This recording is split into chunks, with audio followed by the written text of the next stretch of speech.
सहनावतु सहनौ भुनक्तु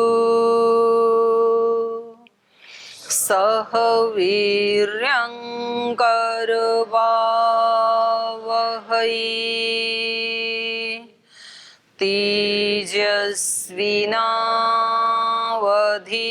तेजस्विनावधीतमस्तु मा विद्विषावहै। ओम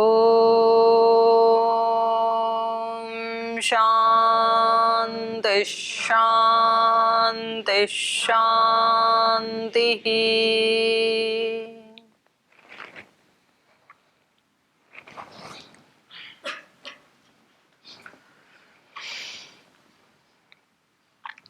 तो हम पढ़ रहे थे 64 नंबर श्लोक।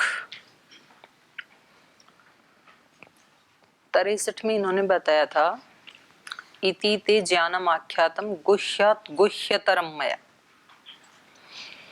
पहले सूक्ष्म ज्ञान दे रहे थे गीता भर में, यहाँ कह रहे हैं सूक्ष्मतर, उससे भी ज्यादा गहरा। मैंने आपको सूक्ष्म ज्ञान बताया, व्यवहारिक ज्ञान बताया। व्यवहारिक ज्ञान मतलब स्थूल ज्ञान, व्यवहारिक ज्ञान। फिर उससे सूक्ष्म बताया, उससे सूक्ष्मतर बताया। और इस सारे को पढ़ करके विमृश्य एतत् अशेषेण, पहले स्थूल बताया कैसे व्यवहार करना है ना। फिर सूक्ष्मतर बताया। सूक्ष्मतर क्या है? नहीं, पहले स्थूल फिर गुह्य सूक्ष्म। सूक्ष्म ज्ञान क्या बताया गीता ने? मोटी भाषा में बताइए, आपको श्लोक याद नहीं है तो कोई बात नहीं। स्थूल कर्म क्या बताया पहले बताओ। स्थूल रूप से क्या बताया? गीता का क्या आदेश है स्थूल रूप से एक शब्द में? स्थूल उपदेश क्या है गीता का? ये एक भाई तो अभी आ रहे हैं, आपने वैसे अटेंडेंस लगवा दी थी क्या एडवांस में? बोले सब आ गए। बिन देखी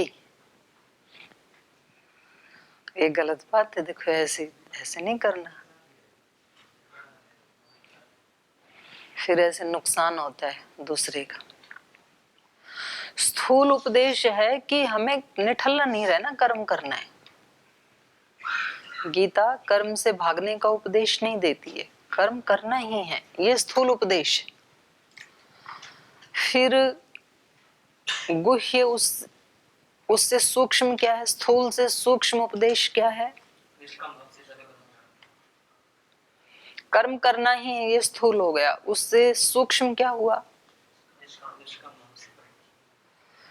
उससे सूक्ष्म हुआ योगस्थ होकर के करना है। योगस्थ कुरु कर्माणि ऐसे बोला ना। आप सकाम करो निष्काम करो, वो बात बाद में आएगी। सकाम भी करो तो कोई बात नहीं है, लेकिन कैसे करना है?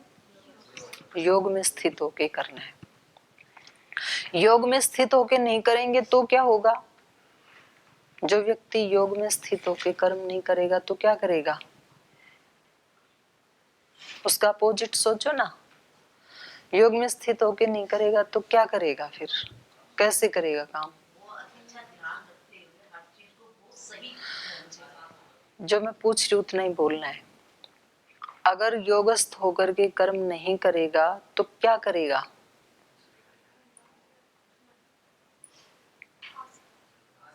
योग में स्थित होके कर्म नहीं करेगा तो किस में स्थित होके करेगा भाई? टेंशन में होके करेगा। अर्जुन कर रहा था ना, जैसे तनावग्रस्त होगा। सिंपल सी बात है ना। हमें अपना देखना है। अगर हम किसी कार्य को योग में स्थित होकर के नहीं करेंगे तो हम कैसे करेंगे फिर उसको? आप पढ़ाई कर रहे हैं ना, पढ़ाई यदि योगस्थ होकर के नहीं करेंगे तो कैसे करेंगे? फिर तनाव में होके करेंगे। आलस्य में तो होगी ही नहीं, प्रमाद में तो होगी ही नहीं। पढ़ाई कर रहे हैं, कर्म तो हो रहा है, लेकिन योग में स्थित नहीं है तो उससे उल्टा क्या हो गया? फिर आप किसी न किसी टेंशन से युक्त होकर के कर रहे हैं। सारे विश्व में आज तनाव की बीमारी सबसे अधिक है। छोटे बच्चे को भी तनाव है, बिल्कुल छोटे छोटे बच्चों को। उनको अपनी पढ़ाई बहुत ज्यादा लगती है। आपको लगता है कि 5 दर्शन याद करना कठिन है, उनसे जाके पूछो। बाल गुरुकुलम वाले बच्चे हैं ना, या कहीं भी स्कूल में जाने वाले बिल्कुल छोटे छोटे बच्चे हैं। पिछले दिनों तो एक गुजरात की एक छोटी सी गुड़िया का वीडियो बहुत वायरल हुआ सोशल मीडिया पे, देखा? इतना गुस्सा आ रहा उसको, तो उससे पूछा क्या करना पड़ेगा? बोले मोदी को तो बदलना ही पड़ेगा। उसको लगता है कि मोदी ने सबको काम में लगा रखा है। तो वो अपनी दिनचर्या को गिना रही। सुबह उठना पड़ता है, दूध पीना पड़ता है, ब्रश करना पड़ता है, स्कूल जाना पड़ता है, पूरी दिनचर्या गिना रखी रात तक की। छोटे बच्चे से पूछे वो भी तनाव में है, थोड़े बड़े वालों से पूछे वो भी तनाव में है, माता पिता से पूछे वो भी तनाव में है, फिर उनको पढ़ाने वालों से पूछे वो भी तनाव में है, फिर उनके पिता कमाने वालों से पूछे वो भी तनाव में है, साधु संत से पूछे वो भी तनाव में है। सारे तनाव से, मतलब इसको लाइफस्टाइल डिजीज कह सकते हैं। एक लाइफ का स्टाइल ही बन गया तनाव में रहना। तो विश्व भर के सब उम्र के सब मनुष्यों के सब प्रकार की मत पंथ संप्रदाय वालों के तनाव को यदि दूर करना है तो एकमात्र औषधि है गीता। गीता है ही तनाव से मुक्ति का ग्रंथ, इसलिए गीता की आज सबको आवश्यकता है। गीता का अगर मुख्य उद्देश्य समझा जाए क्या है, तो उन्होंने क्या किया, तनावग्रस्त अर्जुन को योगी बना दिया। तो किसी भी तनावग्रस्त व्यक्ति को योगी बनाने का काम गीता करती है। तो इन्होंने कहा स्थूल से भी सूक्ष्म उपदेश गीता का क्या हुआ फिर, योगस्थ कुरु कर्माणि। जब हम ये कक्षा शुरू करते हैं और मैं आपको कहती हूँ कि थोड़ी देर शांति से बैठ जाइए, तब क्या करते हैं आप, क्या करते हैं? अच्छा, मुक्ति मतलब आए तब लेके ही आई थे यहाँ कक्षा में। तो फिर तो यहीं बिखेर दिया कहीं आसपास ही। तनाव से मुक्त होते हैं ऐसे करें। और क्या करते हो भाई?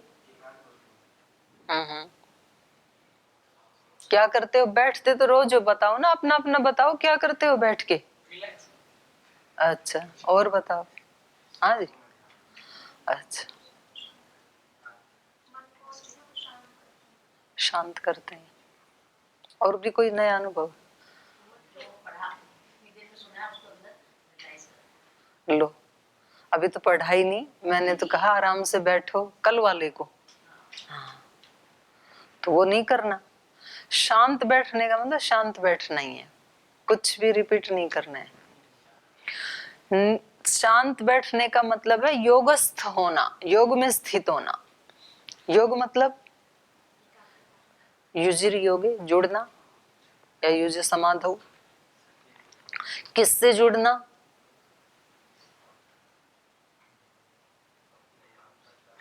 अपने आप से। क्योंकि आप कहोगे ईश्वर से, ईश्वर को तो जानते ही नहीं है, अपने आप को तो जानते हैं ना हम। तो अपना शरीर, अपना मन और मैं आत्मा, अपनी आत्मा नहीं मैं आत्मा, ठीक है? ये तीनों अब एक साथ मिलके काम करेंगे। ऐसा नहीं होगा कि मैं आत्मा यहाँ हूँ, बुद्धि वहां है, मन वहां है, शरीर यहाँ है, शरीर बीच बीच में फिर टेंशन युक्त हो रहा है, कभी हाथ पैर बदल रहे हैं, कभी कमर झुक रही है, कभी सीधी हो रही है, कभी दूसरे को देख रहे हैं। शरीर भी उसी क्रिया में लगेगा, मन भी, बुद्धि भी, मैं आत्मा भी। ये हो कैसे पाएगा, किसकी सहायता से हो पाएगा? ये इतना सारा पुरुषार्थ किसकी सहायता से हो पाएगा? शरीर भी यहीं रहे, मन भी, बुद्धि भी, मैं आत्मा भी, ये कैसे हो पाएगा? कैसे कर पाएंगे? योगस्थ कैसे हो पाएंगे, वही तो पूछ रही हूँ। ईश्वर शरणागति से, बड़ा काम है ना, ये छोटा काम तो नहीं है। तो इसलिए ईश्वर को भी सेंटर में रखना। तो जब आप 2 मिनट शांति से बैठते हैं तो उतनी देर में ये करना है। अभी इस कक्षा में मेरा मन भी इसी में रहेगा, बुद्धि भी, शरीर भी, मैं आत्मा भी, और ये आपकी कृपा से होगा। इसलिए भगवान जी आप ऐसा करने में मुझे सहायता देना। बस इतना सा काम आपको 30 सेकंड में करना है। उसके बाद फिर जो काम होगा वो क्या होगा, वो फिर योगस्थ कर्म होगा। तो ऐसा हमने तो, हमारी जो भारतीय परंपरा है वो हमारे ऋषि मुनियों ने संस्कारों में ही ये चीजें दे दी। तो हमने देखा गांव का व्यक्ति जिसको ये सब बातें नहीं पता है, वो नहीं बोलते हैं सहनावतु सहनौ भुनक्तु, ये मंत्र आता ही नहीं उनको, बोलेंगे कहाँ। और इसमें लास्ट में हम रोजाना बोलते हैं माँ विद्वेषावहै, हम परस्पर द्वेष ना करें। ऐसा बोलते क्यों है भला? और बोलना है तो एक दिन बोल लिया बहुत है, तो रोज क्यों बोलते हैं? क्योंकि मन यदि तनावग्रस्त हो गया तो फिर ये संभावना है कि पढ़ना पढ़ाना बुरा लगेगा। अगर पढ़ाने वाले का मन तनावग्रस्त हो गया तो उसको अपने सामने बैठे हुए शिष्य जो है ना, वो भार स्वरूप दिखाई देंगे। इनके कारण मुझे ये करना पड़ रहा है। और जो पढ़ने वाले शिष्य हैं उनको पढ़ाने वाला अध्यापक भार जैसे दिखाई देगा कि ये हमें रोज लाके पकड़ के बिठा देते हैं, इसलिए हमें बैठना पड़ता है। तो तनावग्रस्त मन ऐसा सोच सकता है। इसलिए पहले ही प्रार्थना की माँ विद्विषावहै, और रोज रोज बोल करके, और हमने उसको इतना पक्का कर दिया कि पढ़ते समय तो क्या, पढ़ने के बाद भी कभी जिंदगी भर भी हम उनसे द्वेष नहीं करेंगे। पढ़ाने वाले तो इसलिए नहीं करेंगे क्योंकि वो मेरे बालक हैं, वो मेरे शिष्य हैं, मेरे बेटे बेटियां हैं, मेरे पुत्र पुत्रियां, ऐसे माता पिता भी सोच सकते हैं ना, ये भाव। और पढ़ने वाले या घर में रहते हैं तो बेटे बेटी बच्चे, वो ये सोचेंगे भाई इनकी कृपा से आज हम इस योग्य हुए हैं। तो कभी हमारे मन के प्रतिकूल भी हो, हम इनके पास रहें दूर रहें, लेकिन हम चित्त से हमेशा जुड़े रहेंगे ताकि उनके आशीष सदा हमारे ऊपर बने रहें। तो हमने देखा कि जो गांव में रहने वाले लोग हैं, वो कोई भी काम करते हैं ना, तो वो 20 सेकंड के लिए ऐसे शांत होके हाथ जोड़ के चुचकार के फिर उसको शुरू करते हैं। मैंने देखा मजदूर जैसे खेत में वो कटाई करने के लिए जा रहा है, उसके हाथ में काटने वाला वो है, दरांती है, तो उसको पकड़ा, ऐसे माथे से लगाया, उसके बाद शुरू करता है। दुकानदार गया, अपनी दुकान पे गया, अभी दुकान खोली नहीं है, पहले दुकान को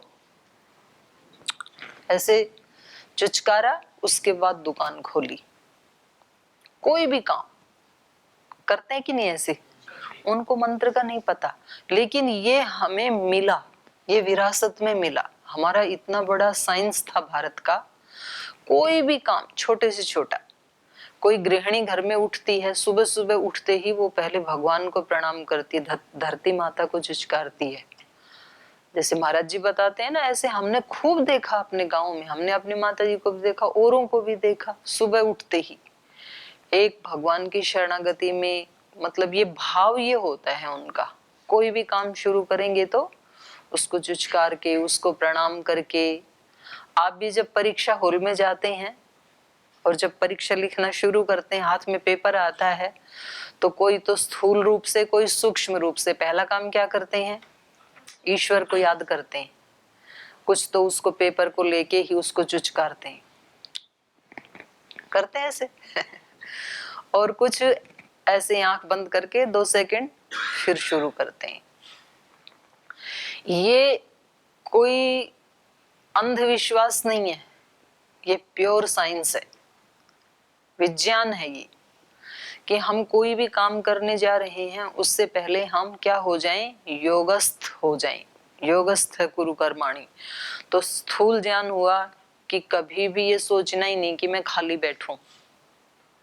शरीर मिला ही कर्म करने के लिए है, और ये मेरे हित के लिए मिला है। अगर मुझे शरीर नहीं मिलता तो मैं कैसे भोग और अपवर्ग को प्राप्त कर पाता। साधन दिया ना भगवान ने, तो कर्म तो करना ही करना है, या तो भोग के लिए या तो अपवर्ग के लिए, या तो एक ही कर्म दोनों के लिए भी हो सकता है। ये भी एक विज्ञान है।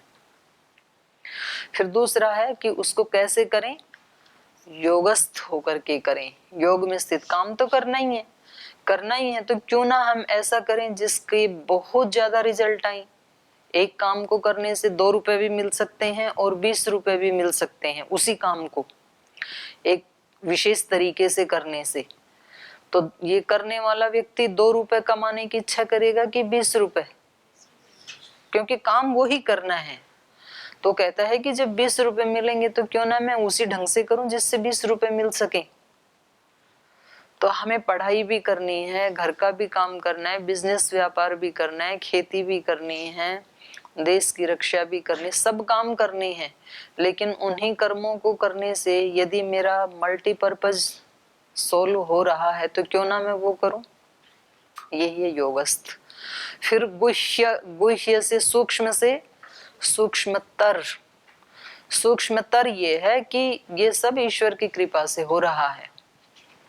पिछले श्लोक में कहा ना इन्होंने, ईश्वर सर्वभूतानां हृद्देशे अर्जुन तिष्ठति भ्रामयन् सर्वभूतानि यंत्रारूढ़ानि मायया तमेव शरणं गच्छ सर्वभावेन भारत तत्प्रसादात् पराम शांतिम स्थानम प्राप्स्यसि शाश्वतम। ये क्या है, गुह्यतर, कि जो कुछ भी हो रहा है वो सब ईश्वर की कृपा से हो रहा है। और ईश्वर कहाँ है, मेरे हृदय देश में बैठे हुए हैं। अब ये बहुत गहराई में ले जाने वाला विचार है। कहाँ टेंशन से मुक्त होके काम में लगना। टेंशन के कई रूप होते हैं।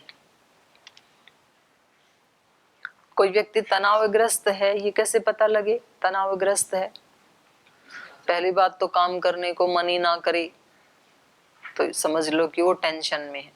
कर रहा है तो उसमें रुचि नहीं है, ढीले ढीले मन से कर रहा है। कक्षा में आके भी बैठा है तो बस ठीक है 1 घंटा बिताना है, ऐसे बैठा है, तो इसका मतलब मन में तनाव है। या उसको कर भी रहा है, परीक्षा भी दे रहा है, याद भी कर रहा है, लेकिन उससे प्रसन्नता क्रिएट नहीं हो रही है। ठीक है, आज का भी कर लिया, ये परीक्षा भी पास कर ली, ये सिलेबस भी कर लिया, करना था इसलिए कर, इसका मतलब मन तनावग्रस्त है। कभी व्यक्ति को भूख ही नहीं लगती है, तनावग्रस्त है। कभी इतनी ज्यादा भूख लगती है, ये भी तनावग्रस्त है।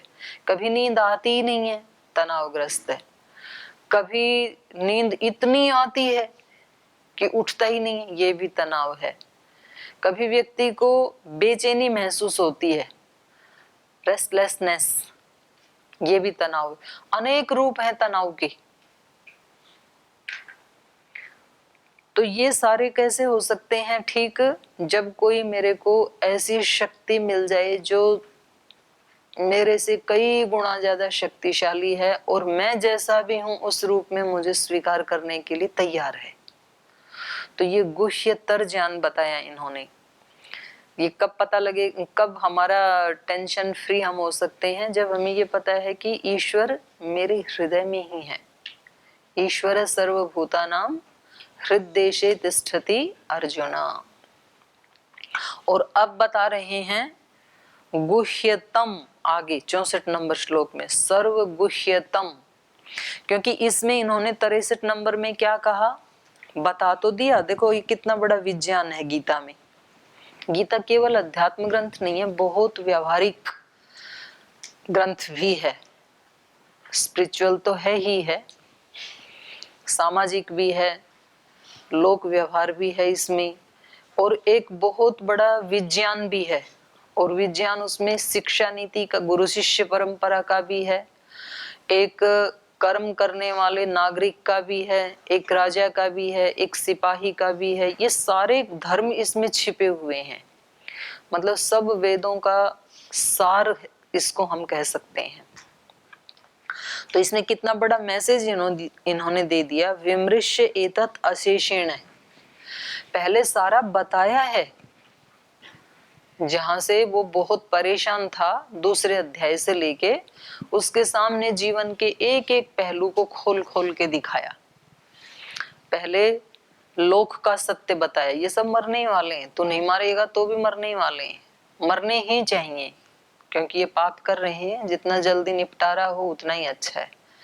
फिर उसको अपना रूप दिखाया सब जगह कि सब जगह मैं ही हूँ। फिर कहीं उसको मित्र बन के समझा रहे हैं, कहीं उसको दिलासा दे रहे हैं, कहीं उसको भक्त के लक्षण बता रहे हैं, कहीं ज्ञानी के बता रहे हैं, कहीं कर्मयोगी के बता रहे हैं, कहीं लोक व्यवहार सिखा रहे हैं, कितना सिखाया। और उसके बाद फिर ये नहीं कहते हैं कि अब इतना तेरे को तैयार कर दिया तो अब तो मेरे लिए काम करना पड़ेगा। देखो इतने दिन से यूं ही थोड़े आपके पीछे लगे हुए थे। फिर कहा एतद अशेषेण विमृश्य, संपूर्ण रूप से विमर्श करके, अच्छा बुरा अपने लिए सोच करके, यथेच्छसी तथा कुरु। ये शब्द दो स्थिति में बोले जा सकते हैं। एक ये भी स्थिति हो सकती है कि वे हमें क्या, जिसको जो करना है करे, मैं तो अपने आप का सुधार कर लूं वही बहुत है। तो ये गुरु का कर्तव्य नहीं है, ये माता पिता का कर्तव्य नहीं है। जो बनना है बन जाएंगे, मुझे अपना ध्यान रखना है, कहीं मेरे को अपना टाइम वेस्ट नहीं, इनको तो कुछ बनना नहीं है तो मैं अपना टाइम वेस्ट क्यों करूं। तो मुझे अपनी साधना करनी है, अपना ध्यान करना है, अपना कर्म करना है, अपना जाप करना है। माता पिता भी सोचे ठीक है, अब इनको पैदा कर दिया तो इनको रोटी कपड़ा मकान देना, इतना हम दे देंगे, बाकी इनको जो बनना है बने। तो ये अच्छी स्थिति नहीं है। दूसरे की परवाह ना करके और ये शब्द बोल देना यथेच्छसी तथा कुरु, उनको उनके भाग्य के भरोसे छोड़ करके ये शब्द बोल देना, ये ठीक नहीं है। संगठन में भी ये ठीक नहीं है। कोई प्रभारी बोले मैं तो अपनी कक्षा लगा रहा हूँ, अपने योग शिविर लगा रहा हूँ, तो इनको क्या नहीं पता क्या आदेश आया है हरिद्वार से, अब जिसको जो करना है करे, कौन इनके साथ झगड़ा करे। ये अच्छी स्थिति नहीं है। जिम्मेदारी है अपनी। अगर आप एक माता पिता हैं, अगर आप एक आचार्य हैं, अगर आप संगठन में एक प्रभारी हैं, यदि आप फैक्ट्री के बॉस हैं, यदि आप किसी स्कूल के प्रिंसिपल हैं, कहीं भी कोई भी जिम्मेदारी है आपके पास, तो आपका कर्तव्य बनता है फिर, और उसको टारगेट रखना है, अपने सामने रखना है कि ये टारगेट है मेरा, उसको निभाना है। अब उसको करने के लिए उस व्यक्ति के सामने उसको वैसा कैसे बनाना है, इसके दो रास्ते हैं, एक सरल एक कठिन। हर जगह जीवन में दो पथ होते हैं, एक सरल होता है एक कठिन होता है। और मनुष्य का स्वभाव है वो हमेशा सॉफ्ट जोन को चुनता है, सरल वाले को चुनता है, क्योंकि उसमें उसको बल लगाना पड़ेगा। सरल वाला तो बड़ी आसानी से हो जाता, कुछ नहीं करना उसमें। कठिन वाला करने के लिए जो आज तक शक्ति नहीं लगाई, जिस तरीके से आज तक नहीं किया, वो आज करना पड़ेगा। तो व्यक्ति कहता है अब कौन ऊंचाई पे चढ़े, आज तक इधर ही जाते रहे हैं, ये रास्ता ठीक है बना बया, इसी पे चलते हैं। नया बनाने के लिए कौन मेहनत करे। अब नए तो कोई बिरले बनाते हैं, स्वामी जी महाराज जैसे, जिन्होंने लोगों को ही योग करना सिखा दिया। जैसे साध्वी ने उस दिन पूछा मेरे से, अजय जी ने भी पूछा कि जी हम उनको सुबह, हमारी ड्यूटी है सुबह जगाने में, हम जगाते हैं वो उठते नहीं है, तो हमने क्या किया, उसका कंबल हटा के पंखा चला दिया। अब लेकिन ये कह रही थी कि मेरे को ऐसा करके ना अच्छा नहीं लगा, तो मुझे क्या करना चाहिए था, ऐसे इन्होंने प्रश्न पूछा। लेकिन मैंने देखा जब ये प्रश्न पूछ रही थी तो इसकी आंखों में पानी आ रखा था, इसलिए हमने सोचा अगर आज इसको ये बता दिया कि आपने तो ठीक नहीं किया, तो फिर वो एक तो दुखी हुई थी, दूसरी ओर दुखी हो जाएगी, क्योंकि उस समय शक्ति नहीं है ये उसको मतलब सहने की। मैं ऐसे बोलूं कि नहीं ये तो ठीक नहीं किया आपने, इसलिए हमने भी कहा ठीक ही किया आपने, ऐसा ही करना चाहिए। लेकिन मैं आज कह रही हूँ वो ठीक नहीं है। जिस काम को करके व्यक्ति को खुद ये लगता है कि वो अच्छा नहीं है, अगर व्यक्ति की आंखों में आंसू आ रहे हैं तो निश्चित रूप से वो कैसा है, न करने योग्य है। हमने इसी में पढ़ा ना, ये देखो कहाँ था? 57 नंबर श्लोक में था। यत्तदग्रे विषमिव।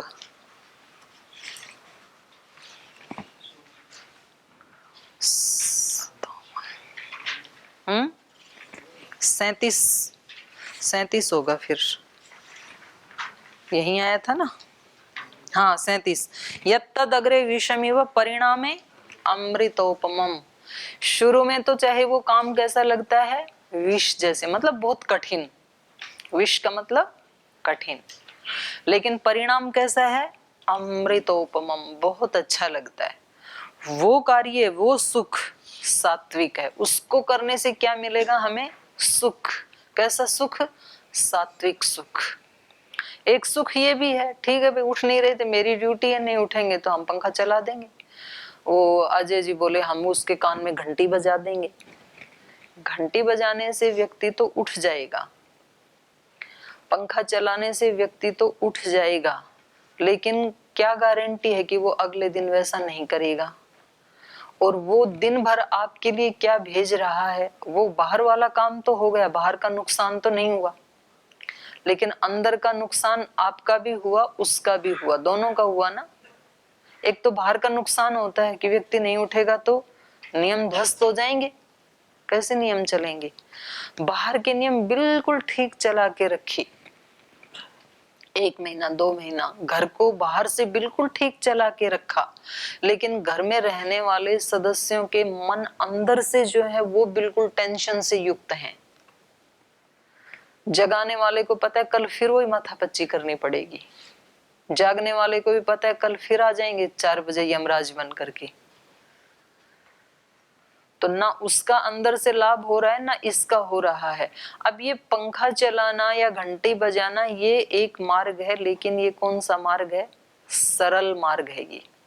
इसलिए हम जल्दी से उसी को, ऐसा नहीं है मैं भी ऐसे करती हूँ कभी और कभी नहीं करती हूँ, वो चित्त की स्थिति होती है। कभी मैं भी सरल मार्ग को चुनती हूँ, कभी कठिन को चुनती हूँ। ये मनुष्य मात्र की बात हो रही है। हमारा जो स्वाभाविक रूप से, मतलब जो हमारे अभ्यास बने हैं हमारे, वो अभ्यास क्या है?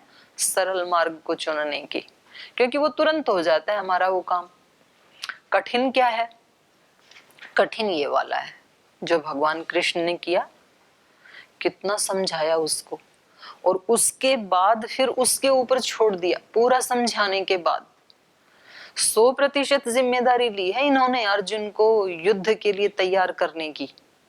और केवल युद्ध करवाना प्रयोजन नहीं था, युद्ध तो ये डरा धमका के भी करवा सकते थे। उस व्यक्ति का रूपांतरण करने की जिम्मेदारी थी, क्योंकि उसने शुरू में क्या कहा था? शिष्यस्ते हम शाधि माम त्वाम प्रभ, मैं आपका शिष्य हूं। और शिष्य अगर कोई बन करके आया है तो अब ये गुरु की या आचार्य की जिम्मेदारी बन जाती है कि वो उसका पूर्ण रूपांतरण करे। ये गुरु की जिम्मेदारी, आचार्य की जिम्मेदारी है। कैसे होगा रूपांतरण? सबकी प्रकृति अलग अलग है, इसलिए समझदार आचार्य सबके साथ अलग अलग बिहेव करेगा। जैसे माता पिता अलग अलग करते हैं ना बच्चों के साथ। एक छोटा बच्चा यदि कहे, 2 साल का बच्चा, कि पिताजी शाम को ना घर में जल्दी लौट आना आज, तो पिता कहते हैं हाँ ठीक है बेटा जल्दी लौट आएंगे। और वो 20 वर्ष वाला कहे कि आज पापा थोड़ा जल्दी आ जाना, बोल भाई आज नहीं हो पाएगा, आज मेरे को काम है। पहले वाले ने कहा तो ठीक है, 20 साल वाले ने कहा तो बेठीक है। ऐसे क्यों कहा? मतलब एक ही आना एक जगह ठीक है, जल्दी आना एक जगह तो ठीक है, दूसरी जगह ठीक नहीं है। ये अंतर क्यों? दोनों का स्तर अलग है।